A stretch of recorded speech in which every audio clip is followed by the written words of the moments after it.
সারা বিশ্ব জুড়ে বাড়ছে তৃতীয় বিশ্বযুদ্ধের সম্ভাবনা। নতুন যুদ্ধের সূচনা ইসরায়েল এবং সিরিয়ায়। আরো এক উত্তেজনার সৃষ্টি হয়েছে এবার পাকিস্তান আফগানিস্তানে। আর এরই মাঝে আমাদের হাতে নতুন কিছু সংবাদ এসে পৌঁছেছে, জানিয়ে দিচ্ছি সংবাদ শিরোনাম। এবার পাকিস্তানের বোমা বর্ষণ আফগানিস্তানে, নিহত বেড়েছে 40, পাল্টা হামলার হুঁশিয়ারি আফগানের। আরো জানিয়ে দিচ্ছি, ফের নিজেদের যুদ্ধ বিমানে গুলি ছুড়ল যুক্তরাষ্ট্র, বিমান বিধ্বস্ত। একই সঙ্গে থাকছে প্রতিরোধ ফ্রন্টকে ইরানের উপর নির্ভর করতে হয় না। এবং সর্বশেষ জানিয়ে দিচ্ছি, ইউক্রেনের জ্বালানি অবকাঠামোতে রাশিয়ার ভয়াবহ বিমান হামলা। এতক্ষণ শুনছিলেন সংবাদ শিরোনাম, এবার বিস্তারিত। তবে তার আগে কে কোথা থেকে আমাদের ভিডিওটি দেখছেন ও শুনছেন জানিয়ে দিন কমেন্ট সেকশনে। একই সঙ্গে কমেন্ট করে জানিয়ে দিন আপনার প্রিয় মূল্যবান মতামতটি। আর ভিডিওটি যদি ভালো লেগে থাকে অবশ্যই একটি লাইক করবেন, চ্যানেলটি সাবস্ক্রাইব করার অনুরোধ রইল। আফগানিস্তানে বোমা বর্ষণে নিহত বেড়েছে 40, পাল্টা হামলার হুঁশিয়ারি। এবার আফগানিস্তানের পূর্ব অঞ্চলীয় পাকতিকা প্রদেশে পাকিস্তানি সেনাবাহিনীর বোমা বর্ষণে অন্তত 46 জন নিহত হয়েছেন। তাদের মধ্যে বেশিরভাগই নারী ও শিশু বলে জানিয়েছে তালেবান সরকারের মুখপাত্র। সেই সঙ্গে এই ঘটনার পর প্রতিবেশী পাকিস্তানের বিরুদ্ধে প্রতিশোধের হুঁশিয়ারি দিয়েছে আফগান সরকার। পাকতিকা প্রদেশের 4টি স্থানে ওই বোমা বর্ষণের ঘটনা ঘটে। তালেবান সরকারের ডেপুটি মুখপাত্র হামদুল্লাহ ফিতরা জানিয়েছে হামলায় আরো 6 জন আহত হয়েছেন। এদিকে আফগান প্রতিরক্ষা মন্ত্রণালয়ের মুখপাত্র এনায়েত উল্লাহ খাওরাজমি এ ঘটনার তীব্র নিন্দা জানান। তিনি বলেন, আফগানিস্তান এই বর্বরচিত কর্মকাণ্ডকে আন্তর্জাতিক নীতিমালার স্পষ্ট লঙ্ঘন এবং আক্রমণের একটি জঘন্য উদাহরণ বলে মনে করে। আফগান সরকার এই কাপুরুষোচিত হামলার জবাব দেবে। তবে পাকিস্তান সরকার বা দেশটির সামরিক বাহিনীর পক্ষ থেকে এ বিষয়ে এখনো কোনো প্রতিক্রিয়া পাওয়া যায়নি। আফগানিস্তান ও পাকিস্তানের মধ্যে সম্পর্ক দীর্ঘদিন ধরে উত্তেজনাপূর্ণ। পাকিস্তানের অভিযোগ, তাদের দেশে হওয়া বহু সংখ্যক সন্ত্রাসী হামলার সূত্রপাত পাকিস্তান থেকে আফগানিস্তান থেকেই হয়েছে। তবে তালেবান সরকার এই অভিযোগ বরাবরই অস্বীকার করে আসছে। ফের নিজেদের যুদ্ধ বিমানে গুলি ছুড়েছে যুক্তরাষ্ট্র।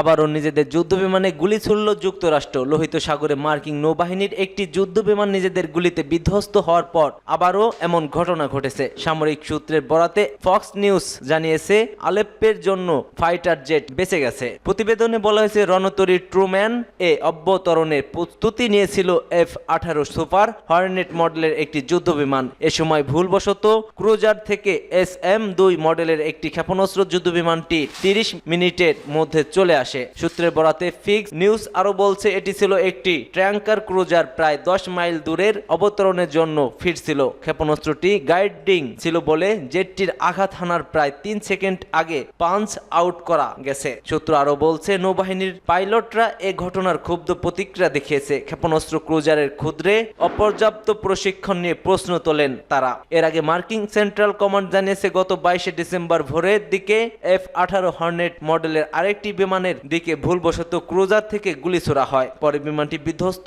হলেও 2 পাইলট বেঁচে যান।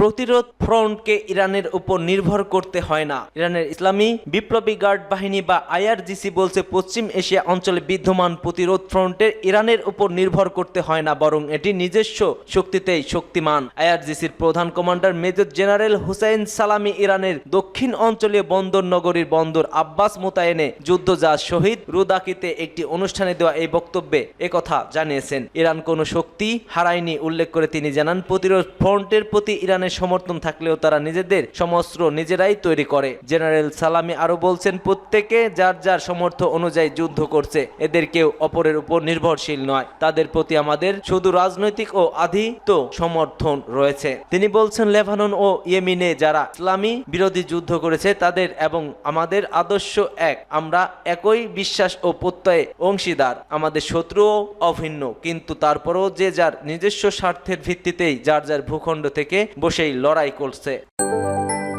ইউক্রেনের জ্বালানি অবকাঠামোতে রাশিয়ার ব্যাপক হামলা। বড়দিনের আনন্দ ম্লান করে দিয়ে সকালে রাশিয়া ইউক্রেনের গুরুত্বপূর্ণ জ্বালানি অবকাঠামো ও পূর্ব অঞ্চলের শহরতলিতে ব্যাপক ক্ষেপণাস্ত্র হামলা চালিয়েছে রাশিয়া, খবর রয়টার্সের। দেশটির জ্বালানি মন্ত্রী এবং স্থানীয় কর্মকর্তারা এই তথ্য নিশ্চিত করেছে। ইউক্রেনের সীমান্ত থেকে প্রায় 1000 কিলোমিটার দূরে রাশিয়ার কাজান শহরে ড্রোন হামলা চালায় কিয়েভ। এর জবাবে রুশ প্রেসিডেন্ট ভ্লাদিমির পুতিন ইউক্রেনের বিরুদ্ধে আরো ধ্বংসাত্মক পদক্ষেপ নেওয়ার হুমকি দেন। তার ওই ধারা ধারাবাহিকতায় এই হামলা চালানো হয়েছে বলে ধারণা করা হচ্ছে। উত্তর পূর্ব ইউক্রেনের খার্কিভ শহরে ব্যালিস্টিক ক্ষেপণাস্ত্র হামলায় 6 জন আহত হয়েছেন বলে জানিয়েছে আঞ্চলিক গভর্নর ওলেহ সিনিয়ে বহু। এছাড়া বেসামরিক আবাসিক এলাকায় ব্যাপক ক্ষয়ক্ষতিও হয়েছে। ডিনিপ্রো অঞ্চলে রুশ সেনারা ব্যাপক হামলা চালিয়েছে।